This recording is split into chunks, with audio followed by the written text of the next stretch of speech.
at battlefield Towton. It's not much here, to be fair. It's just a couple of plaques outlining the battlefield and a bit of a walk, but we're not doing a walk today. As you can see, the weather's horrendous. What I do for history, eh? But there's not much parking here. There's just a little lay-by and a dirt track. But here's the like the battlefield trail. So there's Towton Cross, and there's some of the actual trail here. So you can see. I don't know what the sound quality is going to be like. It's absolutely blowing a hoolie here. But I wanted to be here. I wanted to show what it's all about and well, visit myself really.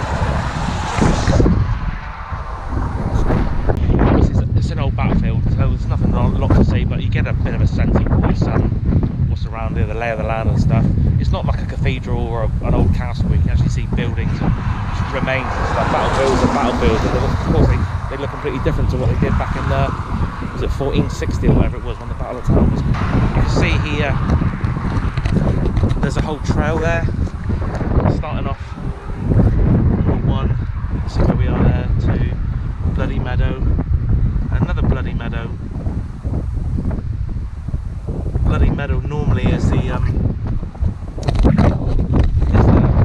phrase that kind of captures the route at the end of the battle, where the losing army will flee and the winning army will just basically run after them and just murder them and hack them to bits. So I guess Bloody Meadow, a bit like where we were at Tewkesbury yesterday, there was a Bloody Meadow there as well. I don't think we went to Bosworth Field today, this morning, and there wasn't so much of a Bloody Meadow there. I think there was. I think they do phrase it as a Bloody Meadow, but I think because Henry, this is what the tour guide was telling us, because Henry wanted to try and make peace with the Lancastrians and the Yorkists. If he won the battle, then obviously the last thing you want to do is make enemies by killing and hacking to bits your enemy. So they're going to obviously want revenge. So this is what he was saying, that he was more lenient when it came to the end of the battle, and he kind of let them all off to go back to their families. So I don't think there was like a Bloody Meadow like there was in Towton. But Towton's a really bad battle. It's one of the worst ones in history, from what I've read. I think there's about 30,000 people died here. It's horrendous. It was won by the Yorkists, absolutely slain the Lancastrians. Yeah, it's a pretty horrific battle. There's a good DVD by Dan Jones. I think Dan Jones, young historian. It's called Britain's Bloodiest Crown, I think it is, or is it Dynasty? I think basically it sort of like outlines the whole of the Plantagenant Dynasty. It might be the Crown. I think it might be two series. The Crown and Dynasty might be the two series, but they're both good. I've got the videos for both of them, and they're really good, really informative. But I'm just walking down the track now, part of the Towton Battlefield Trail, and this is where Bloody Meadow is.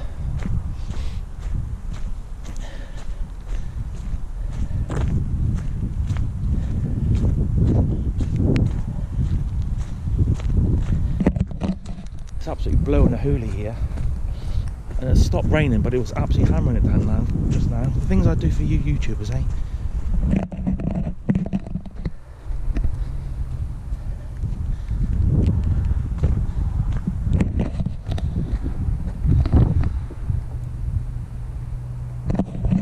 So it's just saying here that some of the artefacts that have been found from metal detectorists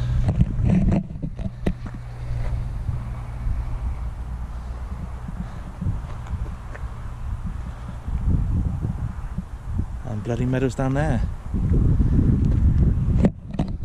So that's Bloody Meadow down there. So I guess from the plain, from the battlefield, which would have been up there, the Lancastrians, obviously realising they're losing, would have ran down. You can see that, I don't think, you probably can't appreciate, but there's actually a really big slope there. And if they ended up going down into that little creek there, that little river, I think there's a little river there. So if they ended up going into that, then obviously the Yorkists behind, easy target. You can just absolutely just hack them to bits. Trying to get across that river in their armour. If they've got armour in, or they've got, you know, injuries or whatever, and they're trying to get across, that little river, then you can see why it's called Bloody Meadow, because they would have just gone down there, and the Yorkists would have just gone down and actually just hacked them to bits. I think I've read that they were like trampling over each other, trying to get across the river and get away from the battlefield. Anyway, so that's a little bit on the Battle of Towton. As I say, it's a battlefield. It's just fields, but you get a sense of the lay of the land, how flat it is, and I'm kind of glad I've actually come, because I didn't appreciate, you don't see it on the map so much, you don't appreciate the 3D effect of it. So, you know, the relief of the land from the battlefield down to that, you can see why so many people were murdered by the Yorkists down in that creek there, and why it's called Bloody Meadow. So I'm actually glad I've come. And I think if it was a nice day and we had a bit of time, then I think doing the actual battle trail itself, I think would be quite good. But like I say, it's cold, it's wet, probably the same sort of conditions as it was in the battle, because apparently I think it took place during winter, and it was a snowy day. There was snow fell that day. But anyway, so there we are, Battle of Towton, 1460, I think it is. One of the early battles of the Battle of Roses, War of the Roses. You can see there, look how flat it is. It's dead flat. There's Peggy.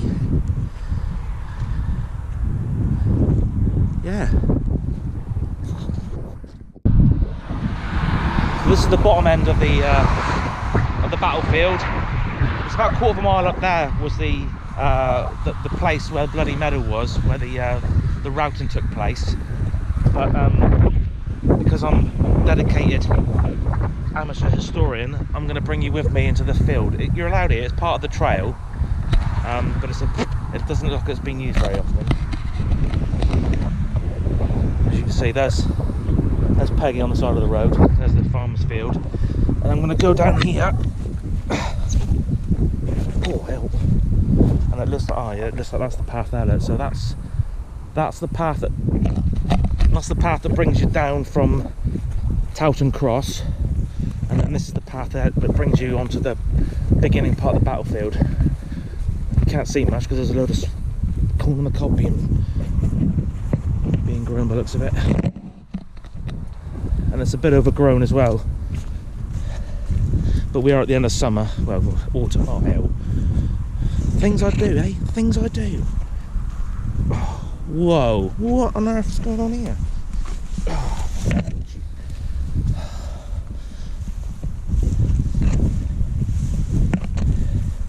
Yeah, so guys, if you are going to do this, trip, don't bring shorts. I've got shorts on and there's stinging nettles everywhere. Ow, yeah. Ow, just got stung on my ankle.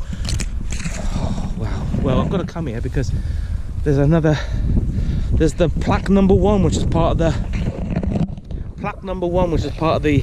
Towton Trail, and it looks like it's, oh, you can see yourself, look. Oh dear, my ankles are stinging, my legs are stinging. So this is the plaque number 1. Let's at 1461. I said 1460, didn't I? See, I'm rubbish. I said 1460, so obviously the battle was 1461, my bad. So there we are, there's the trail, and I got stung on my legs. So there's the battlefield, sweet corn and all that.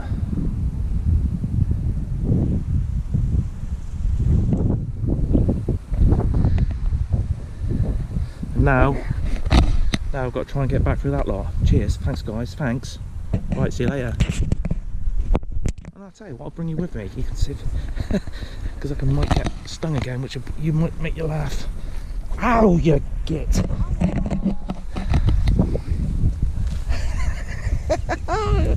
Oh, it's only stinging nettles and I'm sure, being a historian and being interested in all these battles, I should man up a little bit, really, shouldn't I? Because if you think about what went on in this battlefield in 1461, I think a little bit of a sting on the ankle was was the least of their problems.